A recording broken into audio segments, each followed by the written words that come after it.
Hello, South Africa, Denmark calling. This is Lars calling from my home office here in Copenhagen, Denmark. I have the pleasure of being the moderator in this session. I'm very excited to be doing this together with two panel members here. I have a lot in common with this lady and this gentleman, and you'll find out very soon how these things connect. We all have a lot to share about new ways of learning. That's the key theme in these 45 minutes, roughly. Both Brent and Lindsay here have a very purposeful path in life that brought them here today to share about new ways of learning with us today.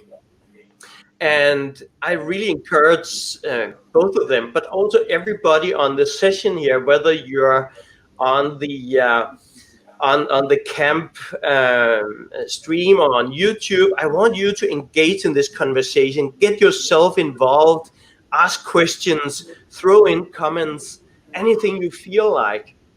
Please engage in the conversation, because this is a very important topic, new ways of learning, and we are going to discuss why that is and what we can really do to foster new ways of learning. Now, before I introduce our fantastic panel members here, I just want to be not very polite and just quickly introduce myself as your moderator first, and then we can get that out of the way and get to what is really important here. So it's just for context. So I really come with a really nerdy educational background as an electronics engineer. I've had corporate careers in technical roles, business management, leadership roles in life science, fintech, environmental tech, educational tech, in Fortune 500s, in SMEs, and other interesting types of organizations. But I always gravitated around what seems to be my natural role as a social tech entrepreneur, especially in the past 15 years, where I've been founding, for example, EducateforLife. It's a global virtual community of practice that works to design new paradigms for education. So what you hear from me is probably going to be an outside-in perspective on things. But that's enough about me. And I really want you to get to meet two fantastic people here who they are doing things. They are making things happen. They are change agents. And I want to say ladies first. So I would like Lindsay to go first. Lindsay, why don't you give us an introduction to what it is you do, and very importantly, why you're doing it? Sure, thank you, Lars. Good morning, everyone. Good afternoon if you happen to be watching in a part of the world where it's not morning. It is wonderful to be here with you. My name is Lindsay Wesner, and I am the Chief Edu-Imagineer of Teach, Learn, Innovate. So if you just did a double take and said, what did she say? You wouldn't be wrong in that I did just describe myself using a made-up title. That's one of the fun things about being your own boss, is you get to make up your own titles. So, there are not that many other fun things, but that's one of them. So I call myself an edu-imagineer because I believe that education can and should be better, not just for our children, but also for teachers. So you might hear the word imagine or magic in there. I am very much a dreamer and a believer, but I'm not just a dreamer and a believer. I also believe in doing the hard work and in acting where the rubber meets the road. So the engineering part or the architecting part is where I help teachers and students all around the world and in South Africa engineer and design learning differently. So that is my life's work and my passion. And we do that through Teach, Learn, Innovate, which is an organization of like-minded edu-imagineers. So why I do what I do is a little bit of a story. I was once upon a time a teacher, very traditional teacher, talk and talk, worksheet after worksheet. Essentially, I just taught the way that I had been taught. I think most teachers kind of default to that. It's a very, very common occurrence. And all was well in my teaching career until one day I got a job at a very progressive school and walked into a classroom where all of the children took out their laptops and looked at me. And at that stage, my tech skills extended to being able to send a BBM and put marks on an Excel spreadsheet. And so I was utterly petrified, to say the least. But in that moment, I had a crisis of conscience, because I suddenly realized that as a teacher my whole life, what I'd been doing was being a fountain of knowledge and information, and that I hadn't been what I now call teachers, which is a learning architect.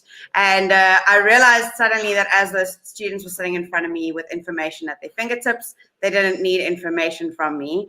And so I began to ask myself, well, what do they need? And what is my role as a teacher? And in doing so, I discovered that actually my role is a little bit more like being a learning architect. And so I've been on an interesting journey, both in my own classroom, working for tech companies, helping teachers in the adoption of technology for teaching and learning.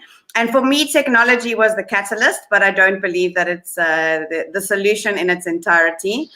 So now my life's work is at the intersection of education and technology, and then the very core human ingredients of passion and empathy, trying to figure out new ways to design learning. So I know the topic of this is new ways to deliver learning, but I feel like actually architecting or designing learning is a far more progressive view of what it is that I do, and that teachers in this day and age can and should be doing. So yeah, I hope that's enough of an intro.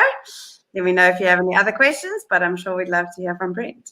We'll get to them, Lindsay. That was a really useful and great introduction.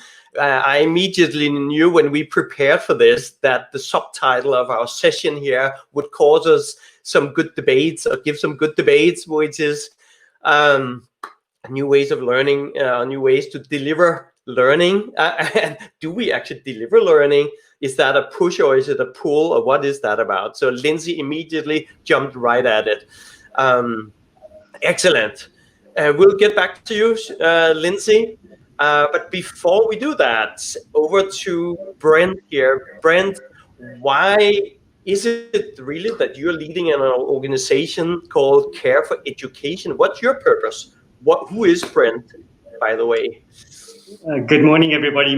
Lindsay, really enjoyed your introduction. I'm also a teacher, in the past, and it's quite often when I say to people, we often put the word in South Africa, we put the word just. I'm just a teacher, but it's so far from the truth. I mean, I think teachers are potentially, the greatest asset that we have in this country, and something that we have to invest so much in. And so I'm driven to make a difference in that space. And I started a non-profit organization about 10 years ago. We're partners with the Lego Foundation, and that enables us to provide free resources learning through play resources and training, to ECD schools, organizations in need, and disadvantaged communities or under-resourced communities. And I work with a group of teachers here, so really passionate, like Lindsay, passionate people trying to make a difference, trying to come up with a solution that is practical and that can be implemented by our country. And we believe that learning should take place through construction rather than instruction. That we want to see more manipulatives or tactile tools used, not only to stimulate the children, but to encourage the learners, so that we can greatly accelerate the conceptualization process and allow children to become more inventive, curious, creative. So very similar to the route that Lindsay's taken, and I think we're trying to do very similar things, and I guess very similar to what you're doing as well.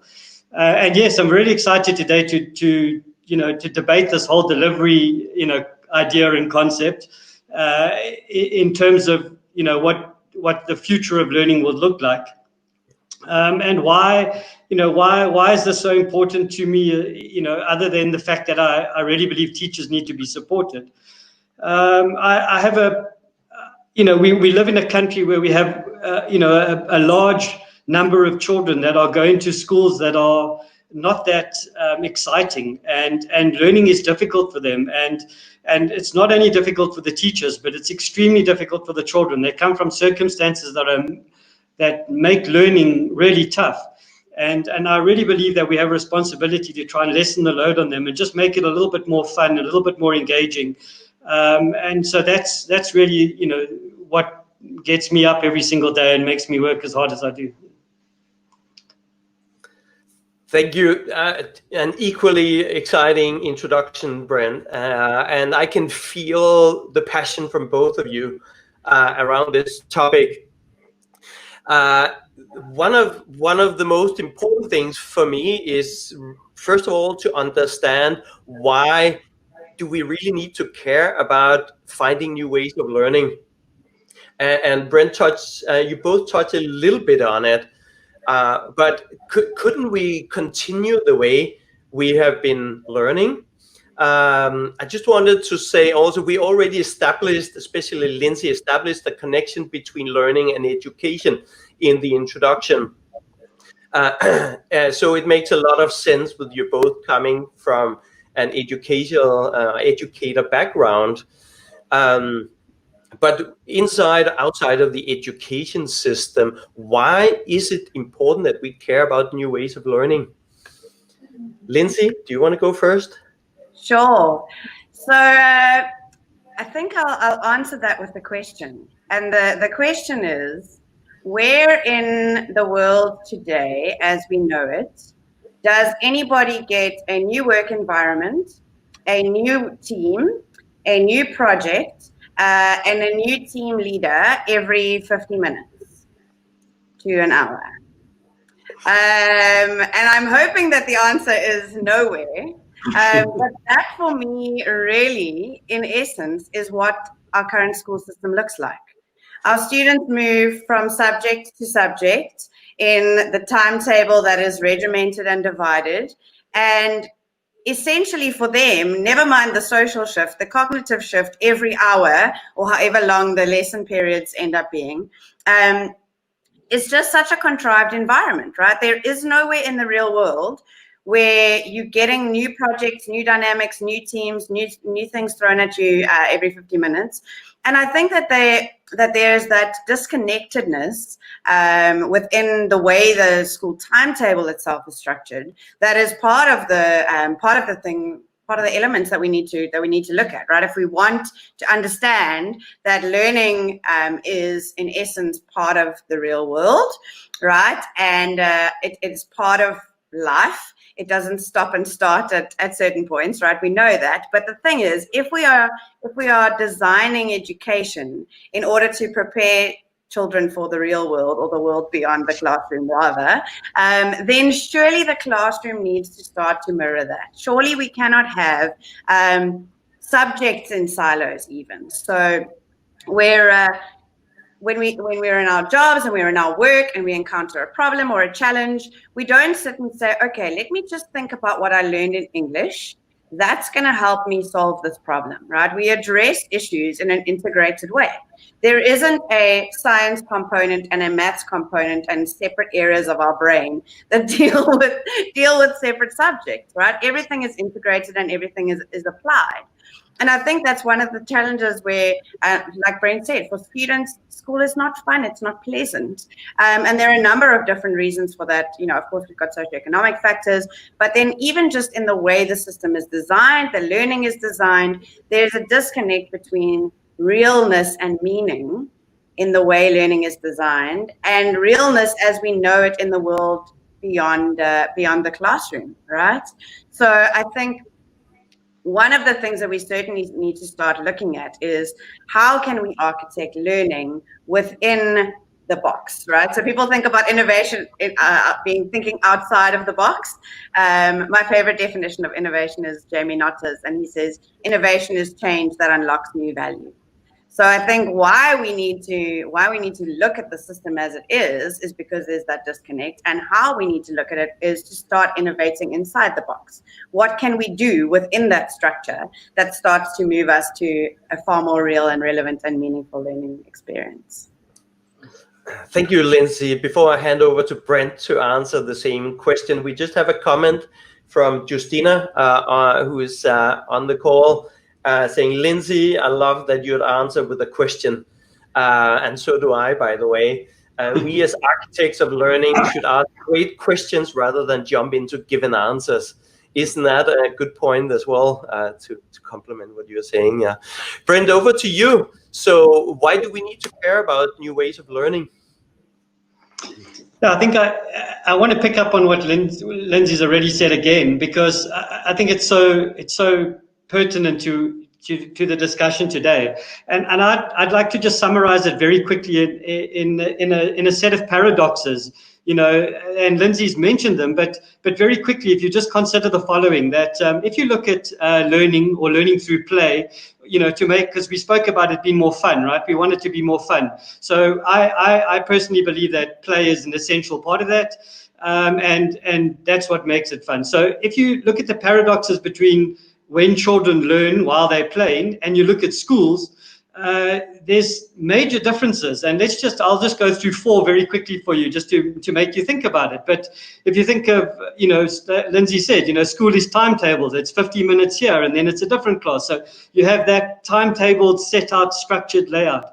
And learning is timeless. You know, it can happen anytime, anywhere. Children get sucked in and they lose themselves in that process. So that's a massive paradox. You know, schools are places of conformity and order, where we want everybody to do everything, you know, the same way whenever we need them to do it. Whereas normally when you're learning on your own and in a playful way, it's chaotic, it's messy, it's loud. You know, our classrooms, we want these kids to sit still, and so that's a massive paradox. Schools are places of safety. If you look at so many schools today, if you go there, all the rules in place to keep children safe. You know, the teachers are like policemen because they're trying to, you know, keep them quiet in the corridors and walking in straight lines. Whereas learning, you know, it involves risks. It needs us to take risks and to work out if the risk is worth taking or not worth taking. And I guess the big one for me in schools, and this is a difficult one and a debatable one, is that the agenda is generally set by adults. And in other types of learning, children are in charge. And, you know, and that's why I think we need to have a look at how, you know, education has to change. Those are a couple of simple paradoxes that we could use to help us understand that. Absolutely. I think these are commonly mentioned both by parents, by teachers, and yet we keep fighting with these paradoxes for some reason. So let's move into what we can do about this, how we can best turn this around and actually deploy new ways of learning. What are the new ways of learning that we find important to share here, as also as inspiration and as call to action? Lindsay, do you want to go first? I don't mind. I just feel like maybe we want to give Brent a chance to go first also. Otherwise, he's always going to be saying, as Lindsay said, because we share a lot of common vision. We could flip it around and go with Brent first. Actually, that's a nice dynamic, and I'll again encourage our lovely audience to engage with us and with questions, with comments. Do you see the same paradoxes as Brent has just outlined here? Do you find it important to really change this? And what could be the way to change these things? So, okay, Brent, let's go on with you. How do we solve for this? What are new ways of learning that has been working, seen from the work you're doing, from your perspective? Yeah, and Lars, I think it's also important here that I know you have a slightly different perspective and might come from a slightly different angle, and it'd be great if we give you an opportunity to jump in as well, and so that you're not only having to host us because you are meant to be a speaker. So please also take the floor and jump in with your comments. I think we'd love to hear from you as well, especially with your experience, which is so, let's say, different to both Lindsay's and mine. But I think a lot of work that I do, and we work with a lot of amazing people, from teachers right up to thought leaders and companies that are trying to make a difference. And I think the real challenge is getting practice to follow the kind of thinking that people come up with. So what I call pie in the sky kind of thinking, like what sounds really great and interesting and exciting to what really happens in the classroom. That's the real difficulty. And that I think is the biggest stumbling block. It's a massive stumbling block. And to get that to work requires an enormous amount of effort.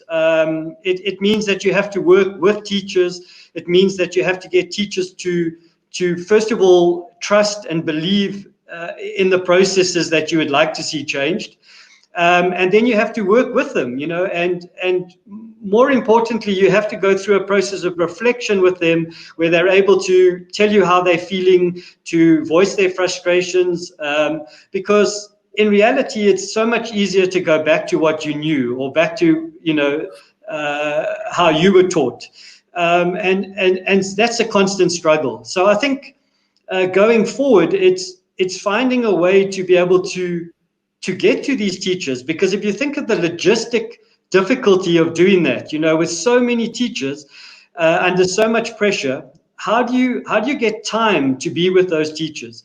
And I would say that there are two ways that we can help in the future. They juxtaposition perhaps to each other. The one is that you use technology. So technology obviously has to play a major role in the futures. So modern technology, in other words, great courses, MOOCs, online courses, training that people can do, listening to the best professors, the best minds, talking about change and whatever. That's one way. So that's at the high end. So using technology. But then the one that I think, which is quite intriguing, which is the role of every single teacher, is simplicity. It's the complete opposite.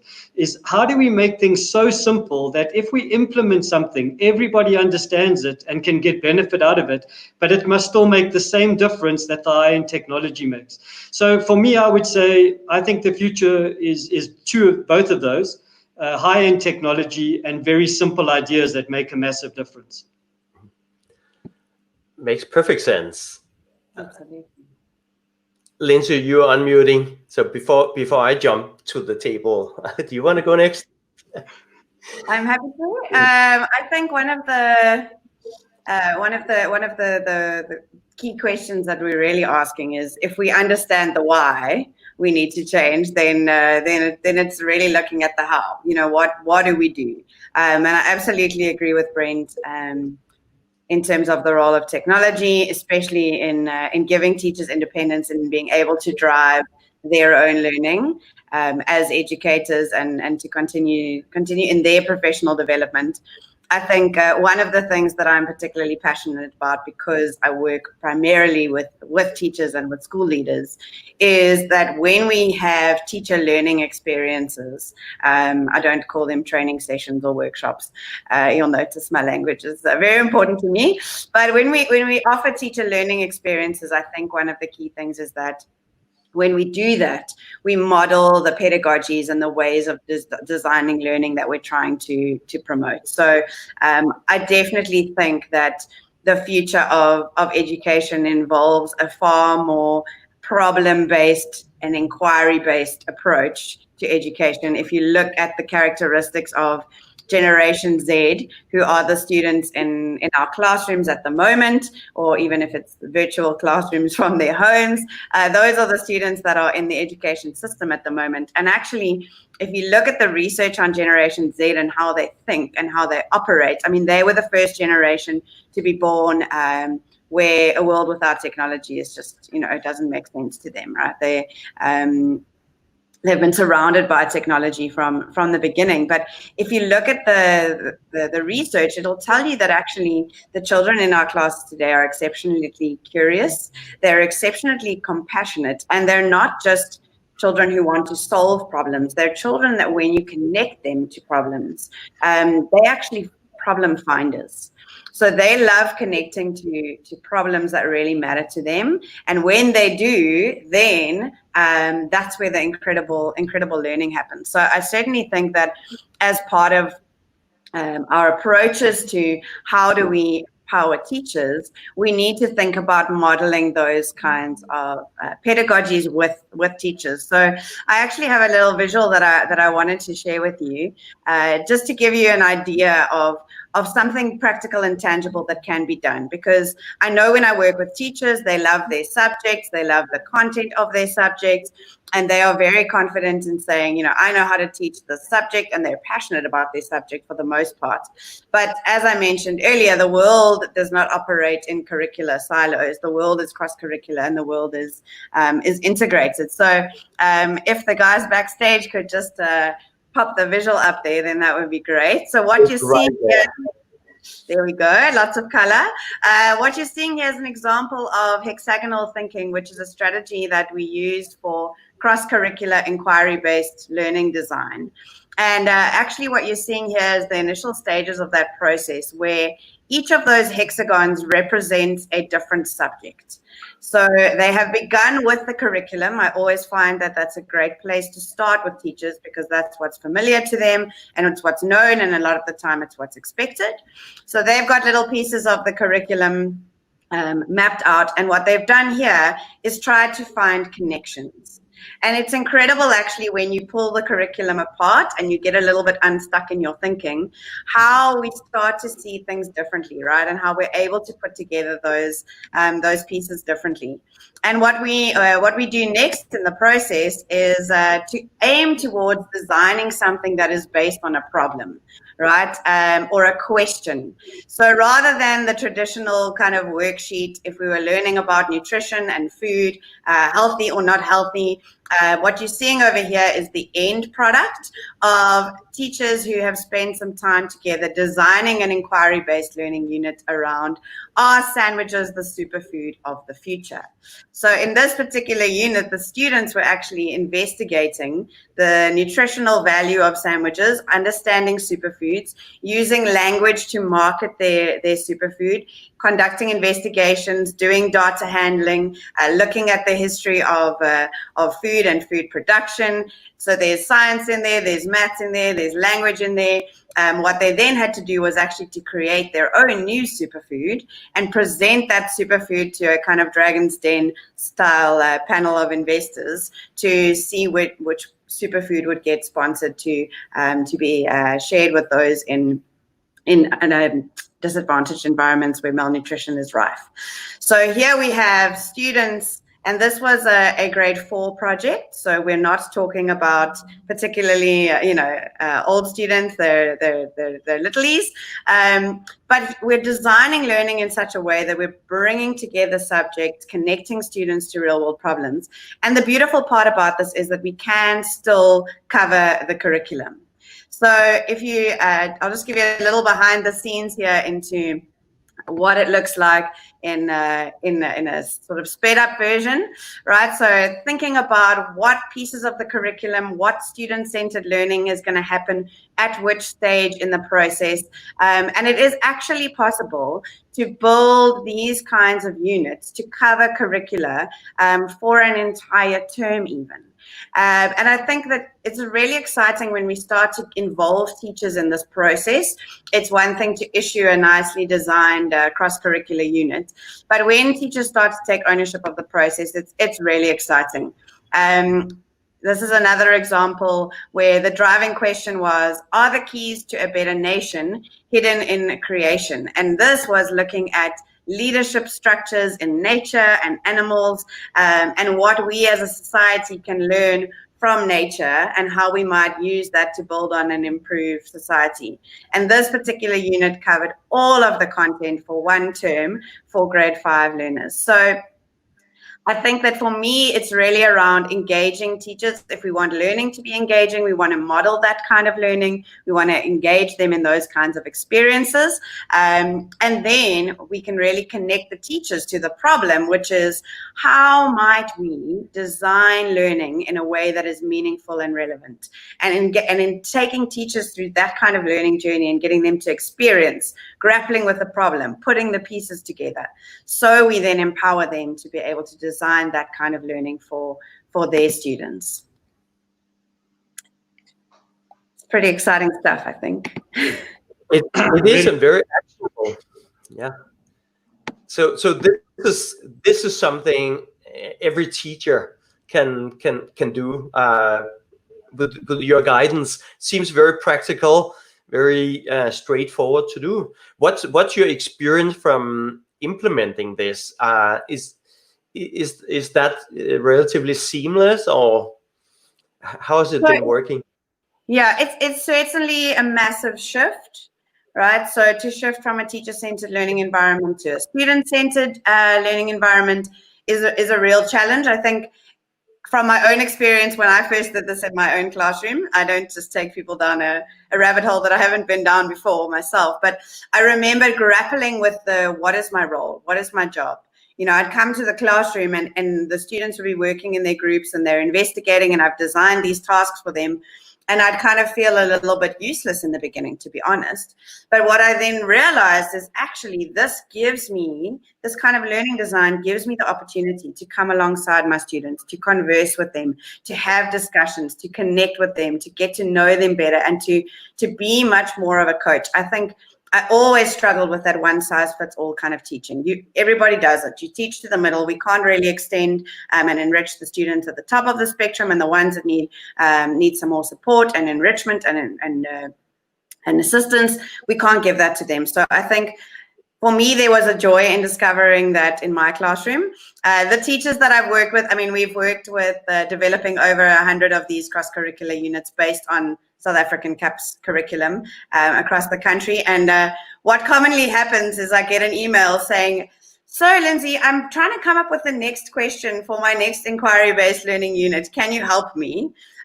Because once you discover the joy, and there is a lot of struggle, it's an adjustment, it's a change, it's a process, it takes time. I'm not saying that it's seamless by any stretch, but what I realize is that teachers fall in love with being a learning architect because they start to see the results. And these are not just academic results, right? They're results of developing character and growth mindset and being able to teach beyond the curriculum and connecting our students to problems that they want to solve, and them finding, actually, you know what I'm really passionate about? I'm really passionate about this thing, which then, of course, makes subject choice and those kinds of things so much easier in the long run. So in essence, it is a struggle. It's an adjustment.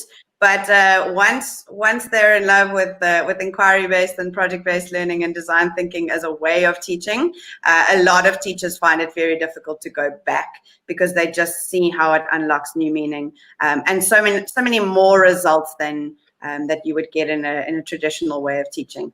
Plus, you can still tick the boxes. You can embed assignments in there that can fill the mark sheets. So it's a wonderful journey to be on, and I think it's a journey, right? So we get better at designing, and it is that mindset that you mentioned in the beginning, Lars, that reflexivity, that flexibility, that is, and Brent mentioned it too. It is a struggle, but it's such an essential skill in a teacher toolbox. Excellent, Lindsay. And there are so many touch points here from you, Brent, and from you, Lindsay, that I want to connect to them. I'll try to do it briefly, but let me tell you a story. I'll tell you my story. I'll try to condense it and touch on what is essential for the conversation here. I just wanted to add, Lindsay, also maybe trust the students is something that is very exciting. Once you do it, you just see, hey, it works. If you trust people, they can feel it, and they just do better, and they get more excited about things. Don't we feel the same way? It's probably the same for students, I would argue. Just to add to this wonderful list of simple and important points, let me give you, so you are both working inside of the education system. You both have educators' backgrounds, and what you're doing here seems very tangible, implementable. I just want to give a different perspective, coming from the outside, looking in on the education system. I already mentioned my background. I just see that, okay, you're moving, so I'm still live here. Great. I just want to say that my story really, I was super bored throughout school. It was so boring until I got to university. I got to do what I was excited about, where that was math, it was electronics, it was science. That was fantastic. Then life started for me. When I became a dad, and that was 10 years ago, now I have two boys, they're 8 and 10. That triggered something for me, because now I had, apologies, I don't mean to offend anybody in the education system, I had to work with the education system again, and I had left it behind me. And finally, I got my life back. I could do what really was important for me to do. Now my kids were going through the same thing. They were burned out within 1-2 years of starting in elementary school. They were bored out of their minds. But there was another issue. My now 10-year-old boy got diagnosed with autism, a type of autism, and ADHD. And that explained clearly why he couldn't take a long series of instructions from a teacher, in particular in a noisy school environment, with smell and a sensory overload in general. He had to lock himself in the school toilet. That was the only quiet place. Now, fast forward, I started to learn about how do we live with these diagnoses and these challenges, being a great learner as he is. But I discovered personally, I discovered thousands of families in the same situation. They couldn't use the education system. There were no offerings. There was no help. There was no understanding. This is just to say that I discovered that there's a category of us called non-neurotypical learners. This is just to add to the conversation already. It turns out this is 1/4 of the global population. 1/4 of the global population will probably struggle even to go to school, even they're great learners. So that is for me another reason to find new ways of learning. And that makes me passionate about it, because I can tell so many people cannot even use the educational offerings that we have. There's still 250 million children without access to basic schooling. That is a problem as well, that requires solutions to new ways of learning. So I essentially started my community, Educate for Life, to bring together people who are passionate about this topic. And out of that has come a number of different initiatives. Recently, Planet Pilot, which is really to trust the kids in their personal learning journey. Leave the learning to the kids. let them be fully empowered. You got to give them some technology, because that's how we work today, especially with COVID-19 lockdowns. We are trapped at home, whether we like it or not. Some of us love being at home all the time. We certainly don't have any intention of going out unless we have to. So technology, which Brent mentions, is a very key part, I believe, to the future of learning. So we can get connected. So my kids can work with amazing kids from South Africa and from everywhere else on the planet, build relations rather than see cultures as something strange, and co-create, co-ideate, learn together. So that part in itself is just such a game changer. By the way, Lego Foundation CEO stated clearly, I agree, I think many agree, that there is really no coming back to the pre-COVID situation. I think we need new ways of learning, and also new ways of working with education. Whether we like it or not, whether we like to fall back to our default comfort zone, how we were trained, I think we have to get out of that comfort zone and embrace the new tools, the new ways of learning, because there are millions and millions out there who can never access the wonderful learning that each teacher have to share. So that's just to mention a little bit of my approach, which is not really at all related to education, but very much related to learning.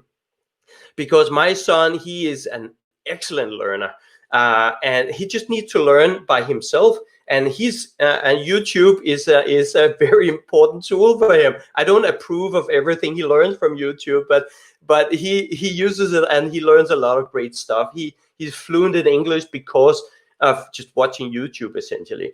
So trust the students, engage with students. Those should be pretty simple things, I would say, right? But it's not, because we were programmed to teach and to tell others what they need to learn, when they need to learn it. So this is a paradigm shift that is what I'm here to build from the outside. We started working with families and saying, hey, we love teachers. I personally grew up with a lot of amazing teachers around me. I loved them. But they don't like to change, the ones I've met so far, with some exceptions. And so the parents... I hear years are the same, Lars. Yeah, parents are worse, I can tell you. That's my next thing. Parents are the biggest system for learning. Go do your homework, right? And you have to get ready for school. As a matter of fact, I pulled my kids out of school, and it triggered an immune system from society, I can tell you. That's not being a responsible parent, right? So we as adults are the immune system, and we are the ones really who need to change. The kids are doing just fine. So I just want to get back to really look forward here. The next steps for educators, for parents, because I don't see this as an education-only paradigm shift. I see it as a global joint learning project, a paradigm shift for learning and for allowing our kids to learn differently. So what would be the most important call to action that we can share with our audience here today in the last 4 minutes that we have left of our session? What's the most important thing we can leave as a call to action with anybody out there? Who want to go first? I can go. Lars, I'm happy to go. Always leave the last comment to Lindsay. I've learned that. I would say for me, and touching on what you just said about the role of parents, if you think about COVID-19 and the lockdown around the world, I think parents have very quickly started to understand the role teachers play. They very, very quickly understood what their own children are like as learners, and that not all of the children learn in the same way. So they're learning things very, very quickly at the moment, and they're going through the similar process that you're going through. But I think they play an important role, not as educators. I think they play an important role going forward to support educators and support education systems to make this very fundamental change. And that is to focus on process. Allow teachers and schools to focus on process and stop worrying about the end result. Only the parents can do that for us. And the parents have to back that, and they have to support that, and they have to allow education systems to work with their children and spend time on process. The end results will take care of themselves if the process is fixed. And I would say that's my biggest call to action. Excellent. Absolutely. Yeah, I love the word that you said, stop obsessing with the results, because my call to action was going to be a little bit MC Hammer-esque. And I was going to ask you to stop, collaborate, and listen. So I think my call to action would definitely be stop accepting that the status quo is the best way. And along with that, I think a lot of the time the school system and teachers feel pressure from the outside, where parents are saying, but matric results, but I want to see the numbers on the page, but where's the homework in their books, but. And I understand where it's coming from, but I think we do need to stop and reassess what is happening and question. Then I think definitely on the collaboration front, I would like to see teachers collaborating more. I think that a lot of the time, one of the beautiful things about technology is that it allows us, as Lars mentioned, to connect. But I think teachers feel very pressured to develop innovative means and innovative strategies, but they feel often that they're in isolation. So one of the communities that I started is #ZAEdu, which is a community of South African teachers.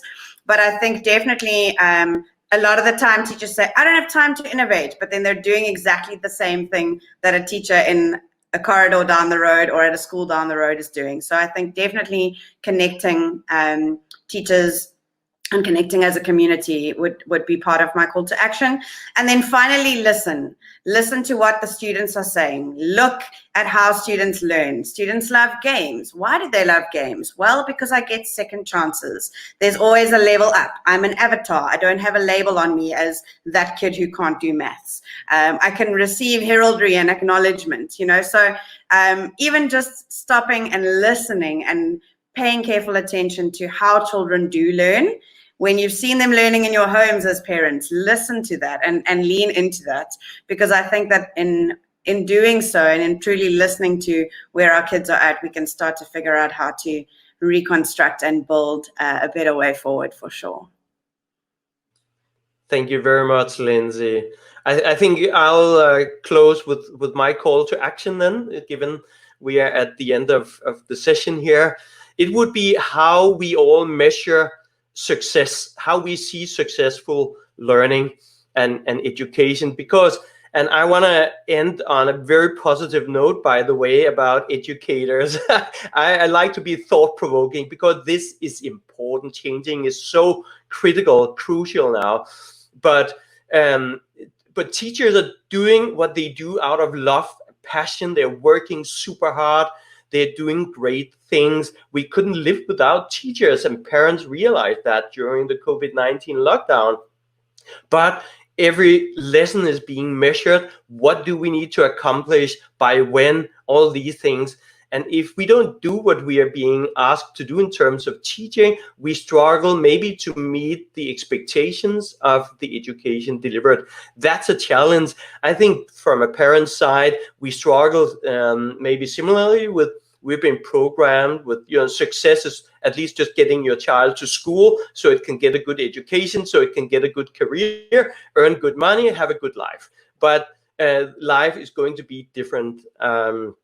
And we'll see in the coming years here. I hope we can find better ways of measuring what success looks like when it comes to new ways of learning. With that, we are at the end of the allocated session here. Lindsay, Brent, everybody out there, it's been such a pleasure to play together here. And I look forward to, I'm sure, do a lot of exciting things together. Everybody in South Africa is invited, by the way. So let's change the way we learn. So thank you for now, everybody. Enjoy the rest of the conference. Thanks. Goodbye. Thanks, everybody. Thank you so much. Keep fighting the good fight.